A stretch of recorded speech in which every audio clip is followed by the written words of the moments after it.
नमस्कार। अगर आपसे एक प्रश्न पर विचार करने के लिए कहा जाए कि क्या वन बिना जन संभव है, यानी कि अगर क्या ये संभव है? नमस्कार। अगर आपसे एक प्रश्न पर विचार करने के लिए कहा जाए कि क्या वन बिना जन संभव है, यानी क्या ये संभव है कि इस धरती पर पेड़ पौधे अगर ना हो तो इस धरती पर जीवन रह पाएगा?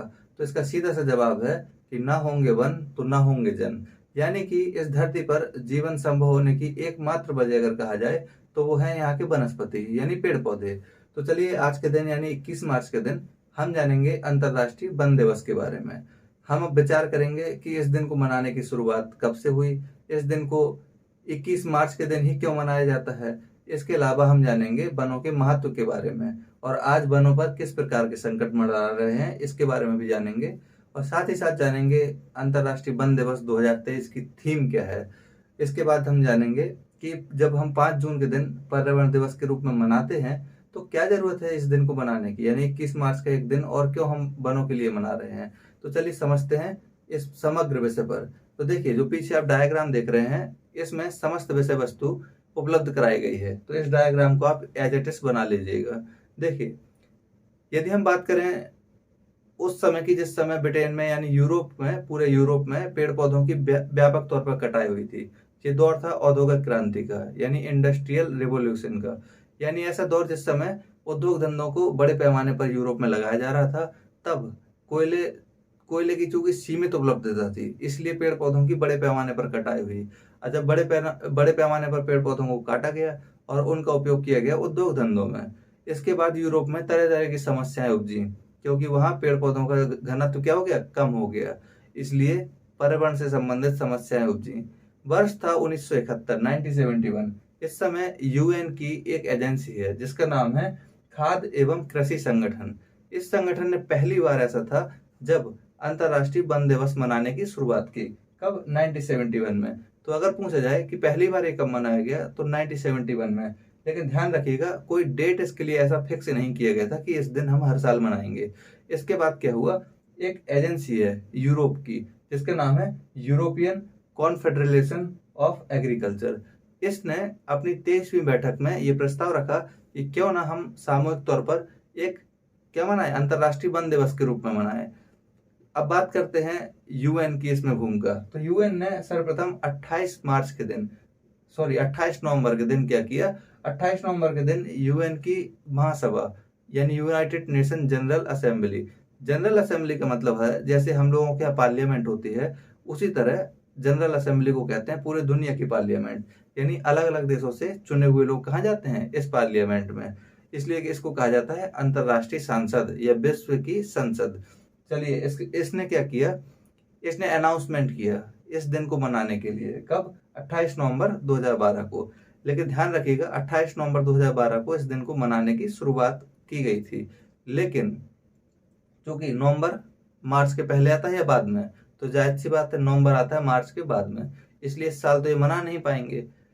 इसीलिए इसको पहली बार कब मनाया गया, 21 मार्च 2013। तो पूछा जाएगा सर्वप्रथम इसको क्रमबद्ध ढंग से मनाने की शुरुआत कब हुई, 21 मार्च 2013 से। और ये भी ध्यान रखिएगा यूनाइटेड नेशन ने वर्ष 2011 से लेकर वर्ष 2020 तक का जो दशक है, पूरे एक दशक, इसको अंतर्राष्ट्रीय वन दशक के रूप में भी घोषित किया। क्यों? ताकि वनों के महत्व को समझाया जा सके लोगों को, और साथ ही साथ वनों की जो दुर्गति हो रही है उसको कम किया जा सके। इसके बाद चलिए अब जानते हैं 21 मार्च का दिन ही क्यों चुना। दिन तो कोई भी चुन सकते हैं, 21 मार्च को क्यों चुना? तो देखिए 21 मार्च चुने जाने के पीछे भी कारण है। 21 दरअसल आपको पता होगा कि हमारी पृथ्वी सूर्य के चारों ओर चक्कर लगाती रहती है और सूर्य का प्रकाश भी हमारी पृथ्वी पर अलग अलग अक्षांशों में अलग अलग समय पर पड़ता है। 21 मार्च का जो दिन होता है इस दिन सूर्य का प्रकाश विषुवत रेखा पर, जो आप देख रहे हैं ये क्या है, विषुवत रेखा, इस पर सीधे पड़ता है यानी लंबवत। और जब सूर्य का प्रकाश इस पर लंबवत पड़ता है इसको बोलते हैं विषुव। यानी विषुवत रेखा पर जब सूर्य का प्रकाश लंबवत पड़ता है तो उस घटना को कहा जाता है विषुव। इस दिन इस रेखा पर यानी विषुवत रेखा पर 12 घंटे का एग्जैक्ट दिन और 12 घंटे की रातें हुआ करती हैं।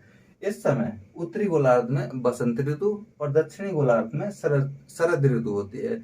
इसीलिए इस विशिष्ट दिन को हमने चुना, किसके लिए, अंतर्राष्ट्रीय वन दिवस के रूप में मनाने के लिए। अब कहेंगे ऐसा क्यों? देखिए सबसे अधिक वनों की सघनता अगर कहीं पर है तो वो होता है ट्रॉपिकल जोन, यानी विषुवत रेखा के आसपास का जो क्षेत्र है वहां पर सबसे ज्यादा और सबसे बड़े आकार के वन पाए जाते हैं। इसी के लिए हमने इस दिन को चुना। चलिए बात करते हैं इसका उद्देश्य क्या होता है। दुनिया में हम जो भी दिवस के रूप में मनाते हैं उसका एक मोटिव होता है कि उस विषय पर फोकस डालना, विशेष फोकस डालना। तो चूंकि हम मना क्या रहे हैं अंतर्राष्ट्रीय वन दिवस, तो वनों की दिनों दिन दुर्गति होती जा रही है। अनुमान है कि एक साल में लगभग 13 मिलियन हेक्टेयर के लगभग वनों का कटाव हो रहा है और अलग अलग कारण इसके लिए जिम्मेदार हैं। तो इस वनों के कटाव को रोकना और वनों के महत्व के बारे में लोगों को बताना, लोगों को जागरूक करना, ताकि लोग वनों की रक्षा के लिए और वनों के साथ आपसी सामंजस्य बनाने के लिए प्रेरित हों, न कि अपनी लोभ के कारण वनों को कटाव करें।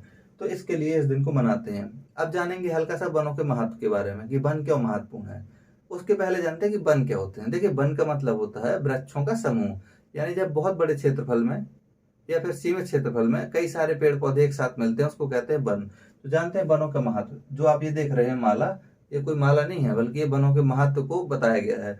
सबसे पहले देखिए मृदा संगठित करते हैं। आपने देखा होगा जहाँ पेड़ पौधे रहते हैं वहां चाहे जितना पानी फैलाइए वहां की मिट्टी में कटाव नहीं होता। क्यों?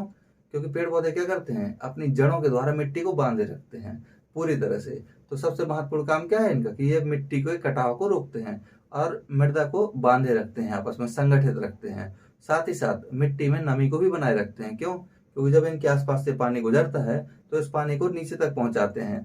इस घटना को बोलते हैं अंतःस्पंदन। हालांकि इसको यहाँ जानने की जरूरत नहीं है, बस इतना समझ लीजिए ये क्या करते हैं, मृदा को बांधे रखते हैं और साथ ही साथ मृदा के कटाव को रोकते हैं और मिट्टी को संगठित रखते हैं। साथ ही साथ मिट्टी के अंदर पानी को भी पहुंचाते हैं। जब मिट्टी के अंदर पानी पहुंचता है तो नई मिट्टी का भी निर्माण होता है। उसके बाद देखिए भूमिगत जल। जमीन के अंदर सुना होगा आपने कि धीरे धीरे जल कम होता जा रहा है, ग्राउंड वाटर इसको बोलते हैं। कम क्यों हो रहा है? उसका एक बड़ा कारण है पेड़ पौधों का कटाव। हर जगह पक्की दीवारें, पक्का सड़क सब कुछ बना लिए हैं, कहीं भी कच्ची जगह नहीं छोड़े हुए हैं। तो क्या होता है उसके चलते पेड़ पौधे के भी काट लिए हैं। इससे क्या हो रहा है कि जमीन के अंदर पानी जा ही नहीं पा रहा है। जब पानी नहीं जा रहा है और उपयोग हमारा बढ़ता जा रहा है, इसके चलते भूमिगत जल का संकट उत्पन्न हो गया है। इसीलिए पेड़ पौधे जो होते हैं ये क्या करते हैं, भूमिगत जल को बनाए रखते हैं। इसके अलावा वायुमंडल में देखिए हमारे आसपास का जो आवरण है वायु का उसको बोलते हैं वायुमंडल। वायुमंडल में कार्बन डाइऑक्साइड और ऑक्सीजन दोनों तरह की गैसें हैं। कार्बन डाइऑक्साइड अगर ज्यादा मात्रा में वायुमंडल में हो तो ये हमारे लिए समस्या हो जाएगी, चैलेंज हो जाएगा। अभी देख रहे हैं ना ग्लोबल वार्मिंग, तो ग्लोबल वार्मिंग के लिए मुख्य रूप से उत्तरदायी अगर कोई गैस है वो है CO2। इन पेड़ पौधों में इतनी कैपेसिटी होती है, इनका भोजन ही है CO2। ये CO2 को क्या करते हैं, अपने अंदर खींच लेते हैं और ऑक्सीजन को छोड़ते हैं। अब देखिए कितना बढ़िया काम करते हैं, लेकिन इंसान इनका भी दुश्मन बन गया एकदम। इसके अलावा मौसम को प्रभावित देखा होगा, जहां पर पेड़ पौधे ज्यादा मात्रा में रहते हैं वहां का मौसम कुछ अलग ही रहता है। एक तो सूर्य से जो किरणें आती हैं उनको जमीन पर पहुंचने से रोकता है, तो ठंडक बनी रहती है। पेड़ पौधों के नीचे बैठने में मजा आता है ना, गर्मियों में ठंडक रहती है। दूसरा, जब सूर्य की किरणें सीधे जमीन पर नहीं पहुंच पाती तो जमीन का तापमान भी नहीं बढ़ता। तापमान नहीं बढ़ेगा तो वहां का मिट्टी में नमी बनी रहेगी। ठीक है। इसके अलावा आसपास से जब बादल गुजरते हैं ना तो यहाँ पर बारिश करते हैं और पेड़ पौधे क्या करते हैं, जितना पानी इनको चाहिए उतना तो पी लिया, बाकी जो अतिरिक्त पानी होता है उसको वायुमंडल में क्या करते हैं, बाष्पीकृत कर देते हैं, जिससे आसपास नमी रहती है। वही नमी बादलों के साथ मिलकर बारिश कराती है। इसके अलावा देखिएगा पेड़ पौधों से हमें कई तरह के उत्पाद मिलते हैं, प्रोडक्ट, जैसे रबड़। अब रबड़ के बिना सोचिए दुनिया का क्या होगा। अगर टायर ना रहेंगे, ट्यूब टायर ना रहेंगे तो गाड़ियों कहाँ से लाओगे गाड़ियाँ। हाँ, तो रबड़, खाने पीने की वस्तुएं। इसके अलावा कई तरह के उत्पाद जैसे कागज। अब सोचिए अगर ये जो पढ़ाई लिखाई हो रही है ये जो बना हुआ है किससे बना, लकड़ी से। प्लाईवुड, घर में सामान देखिएगा आप, आपके यहाँ की कुर्सियां, आपके यहाँ का तखत, आपके यहाँ बिस्तर, जो भी है सब किससे बना हुआ है, इसी से, पेड़ पौधों के उत्पादों से। इतनी महत्वपूर्ण चीजें हैं। इसके अलावा देखिएगा जीव जंतु जो होते हैं अगर उनको भोजन देते, हम लोग तो देते नहीं हैं, अगर कोई जीव जंतु आ भी जाए तो उसको मार के भगा देते हैं। लेकिन ये बेचारे क्या होते हैं, बड़े दयालु होते हैं। ये कुछ लेते नहीं है, सिर्फ देते हैं। इनकी यही विशेषता है। ये खाली जमीन से इनको क्या चाहिए, कुछ पोषक तत्व चाहिए, पानी चाहिए, और आसमान से वायुमंडल से क्या चाहिए, वायु, और सूर्य से प्रकाश। इतना करके खाना बना लेते हैं, तो हमसे कुछ मांगते भी नहीं है। लेकिन इनसे सब कोई मांगता है, जीव जंतु भी मांगते हैं। देखा होगा शाकाहारी जीव होते हैं जो शाकाहारी होते हैं, यानी पेड़ पौधे की पत्तियां वगैरह खाते हैं, वो कहाँ से भोजन मिलता है? इन्हीं से। और फिर जो शाकाहारी होते हैं उनको कौन खाता है? मांसाहारी। ठीक है, यानी कि ऊर्जा का मुख्य स्रोत कौन है? यही। उसके अलावा देखिए, जलावन हेतु लकड़ी। अगर गांव में जाएंगे, अभी भी गांव में वन क्षेत्रों में, वहां के लोग क्या करते हैं? जलाने के लिए लकड़ियों का उपयोग करते हैं, मार गट्ठा के गट्ठा ले जाते हैं। ठीक है, तो ये ऊर्जा के रूप में भी प्रयुक्त होती है। ये सब थे क्या? वनों के उपयोग। इतने ही नहीं है, बहुत लंबी लिस्ट है, लेकिन एक सामान्य समझ के लिए था। तो देखिए, इस वर्ष जो मनाया जा रहा है अंतर्राष्ट्रीय वन दिवस, उसकी थीम रखी गई है वन और स्वास्थ्य। ध्यान रखिएगा, वन अगर जैसे जैसे कम होते जाएंगे, वैसे ही मानव का स्वास्थ्य भी क्या होता जाएगा? खराब होता जाएगा। क्यों? क्योंकि पेड़ पौधों से हमको मिलता है स्वस्थ ऑक्सीजन, और जब स्वस्थ ऑक्सीजन नहीं मिलेगा तो सांस लेने में तकलीफ होगी। देखे थे ना कोरोना काल में, सिलेंडर ले लेकर भाग रहे थे, सिलेंडर ही नहीं मिल रहे थे।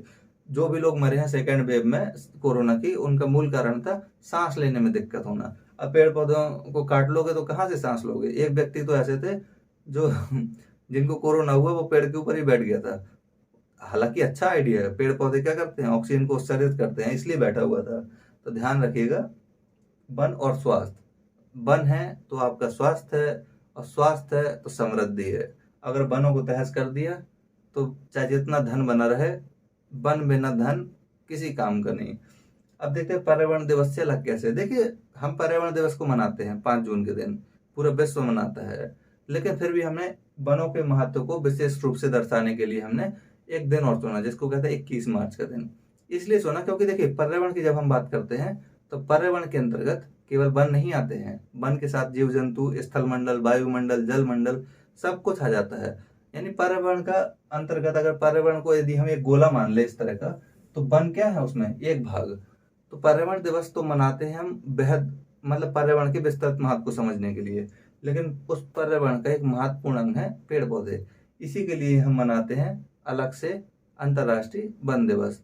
तो उम्मीद करते हैं कि इतने कम समय में इस टॉपिक पर आपको पर्याप्त जानकारी मिल चुकी होगी। तो ध्यान रखिएगा, आसपास के पेड़ों की कटाई अनावश्यक ना करें। जैसे देखा होगा, कहीं खेलने कूदने जाते हैं तो पता पड़ा बेचारा पेड़ लगा, उसको डंडे से मार दिया। उसने क्या बिगाड़ा? कुछ नहीं। तो आसपास कोशिश करें पेड़ लगाने की, और जो पेड़ लगे हुए हैं उनको सुरक्षा प्रदान करें जानवरों से और अपने आप से। जानवर तो खाता है अपना पेट भरने के लिए, लेकिन इंसान खाता है अपने लालच के लिए। ठीक है, धन्यवाद।